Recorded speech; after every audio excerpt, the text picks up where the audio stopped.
Nichitpur institute of health education and research centre Jharkhand सरकार से मान्यता प्राप्त एएनएम और जीएनएम कोर्स के लिए संपर्क करें। Ready sir. नमस्कार, व्योम टीवी के श्रीमान स्टेज पर आपका मैं उमेश स्वागत करता हूँ। आज आजसू का समागम था। समागम का सीधा स्पष्ट एक लाइन में खत्म कर रहे राजनीतिक समागम था और राजनीतिक अखाड़े के अंतर्गत राजनीतिक कुश्ती लड़ने के लिए दूसरी पार्टियों को सीधा मुकाबला देने का 2029 का तैयारी 4 साल के पहले शुरू कर दिया। लेकिन महिला के बिना जैसे घर अधूरा है, श्रीमान कहीं ना कहीं पार्टी भी अधूरी है। क्या कुछ होगा, इसी सारी चीज़ों को लेकर चंद्रपुरा से अपना प्रतिनिधित्व करने के लिए रिंके जी हैं, जानने की कोशिश करेंगे क्या इनके मन में। पहले तो आपका स्वागत।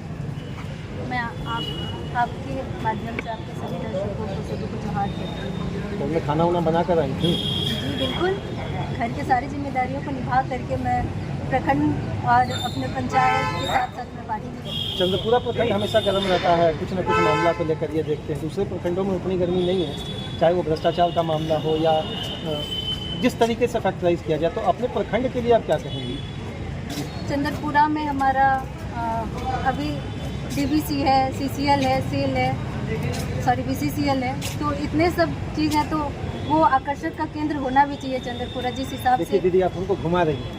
आपके प्रखंड में भ्रष्टाचार है, इस चीज़ को मान रही हैं या नहीं? अगर आप मैं मान रही हूँ, मैं उप प्रमुख होने के नाते भी मान रही हूँ कि प्रखंड में भ्रष्टाचार है और मुझे लगता है कि जब तक ये सरकार रहेगी तो भ्रष्टाचार में लिप्त भी रहेंगे। मतलब आप आजसू में आ गए तो सरकार पर घेरना है, यही बात है क्या?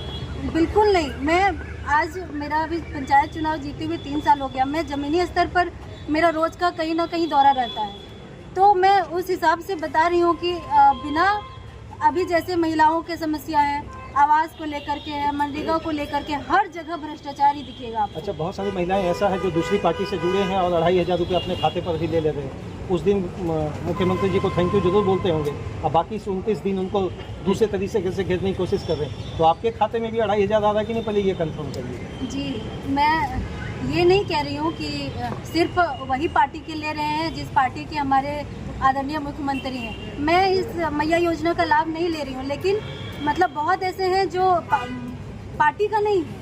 पार्टी के आसपास के क्षेत्र की महिलाएं आती होंगी जो बोलती होंगी मेरा नाम नहीं चढ़ा, इसको क्या करें? जी बिल्कुल, वही मैं बताने का प्रयास कर रही हूँ।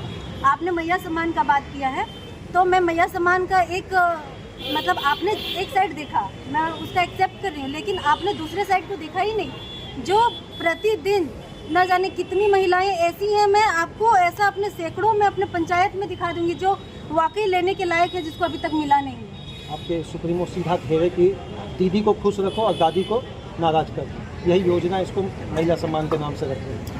महिला सम्मान इसमें है ही नहीं। आप अगर महिला सम्मान देना ही था तो आप 5 साल पहले से सरकार थे, आप उस समय ला सकते थे इस योजना को। उसके बाद मान लीजिए अगर आपने 6 महीने पहले से देना प्रारंभ किया तो ये मैं पूरी तरह से इसको चुनावी एजेंडा मानती हूँ। और अगर मतलब चुनाव के बाद फिर आपने ही ये कहा कि ये मेरी जो मैंने जिस भी महिलाओं को दिया है वो कोई इसमें गलत महिला लाभ ले ली है, जिसको मैं फिर से सरकार में आने के बाद सर्वे करके और उनका नाम काटने का काम करूँगी। एक बात जैसे सब पार्टियां कहती है, तय आजसू विजय आजसू, आप लोग भी यही कहने वाले जा रहे हैं कि अगले 4 साल हम 4 साल पूरी तरह से जनता का मतलब जो आदेश आया है उसको हम पूरी तरह से स्वीकार करते हैं और हम क्षेत्र में 4 साल नहीं, आने वाला मतलब जब तक रहेगा तो हम क्षेत्र में रहेंगे और आजसू पार्टी क्षेत्र में रहने वाला पार्टी है। दीदी बहुत बहुत धन्यवाद। चूँकि दीदी सीधा एक बात कह रही हैं, आजसू आएगा, आजसू जीतेगा, आजसू समाज को बदलेगा और आजसू इस राज्य का भला सोचेगा। इस पर मेरा कहीं से कुछ मैटर नहीं है। हम एक बात स्पष्ट तरीके से जानना चाहते हैं, जो भी झारखंड और झारखंडियत के अंतर्गत 1% भी उनके पॉजिटिव स्कैन के लिए सोचेगा, हम लोग बेधड़क श्रीमान उनको सिखाएंगे। दीदी बहुत बहुत धन्यवाद। आजसू का विकास हो या नहीं ये तो हम नहीं चाहेंगे, लेकिन झारखंडी का विकास हो ये हम जरूर चाहेंगे। जी धन्यवाद आपके सभी दर्शकों को। और मैं भी चाहती हूँ कि मतलब जो लोग अगर कुछ अपना विचारधारा को लेकर के आए तो बस उतना पूरा कर दे तो कहीं ना कहीं झारखंड का भी विकास हो जाएगा। धन्यवाद।